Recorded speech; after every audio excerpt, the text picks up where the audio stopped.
qaybihii ciriiriga ahaa oo hore uga jira garoonka oo dadka dhoofaya ama dibaajarka iyo kuwa arrivalka ay hal meel isku imaan jireen waa la kala duway internationalki iyo localki waa la kala duway waxaa loo sameeyay qaybo kala duwan xafiisyo badan oo qaybo kore iyo qaybo hoose ka kooban baa lagu soo kordhiyay dadku hadda ka dhoofaya garoonka iyo kuwa soo galayaba ma dareemayaan wax culays iyo wax miisaan garoonka xaaladiisu sidaas waaye uu ku sugan yahay hadeer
waxaan kamid ah dadka aad ugu safraa airportkan ama dibadda iyo localba ah waan dareemayaa isbedel badan oo maalmahan aad u socda xagga nadaafadda amniga xirfadda shaqaalaha iyo soo dhaweynta iyo airportka idaacadda international airport waxaa iga muuqda runtii isbedel joogto ah oo aan arkayo marba markaan ku soo noqdaba dhan walbaba dhanka amniga iyo dhanka khadamaadka ama servicekaba arkay aad u habboonaan waxaan u hambalyeeynaya maamulka iyo nidaamka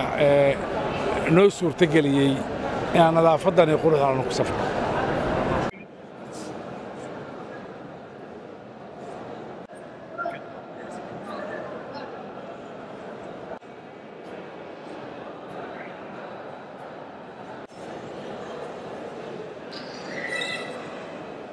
My name is Hanan. I came from Toronto.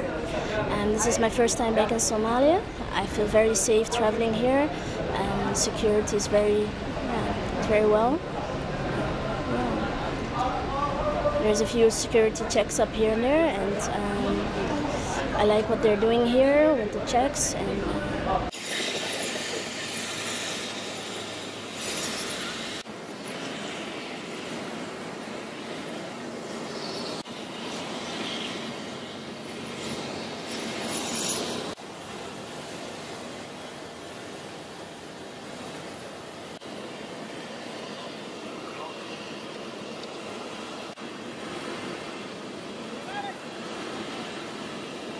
Turkish Airways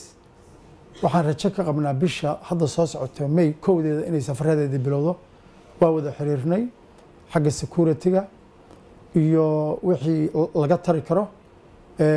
waxaana u qornay warqad ah garoonka inay hadda ka shaqayn doonaan iyaan hadda qoray oo aan u gudbinay iyaguna waxay ballan qaadeen inay ku soo dhiiranayaan inay imaan doonaan inay ka howlgalaan hadeer meesha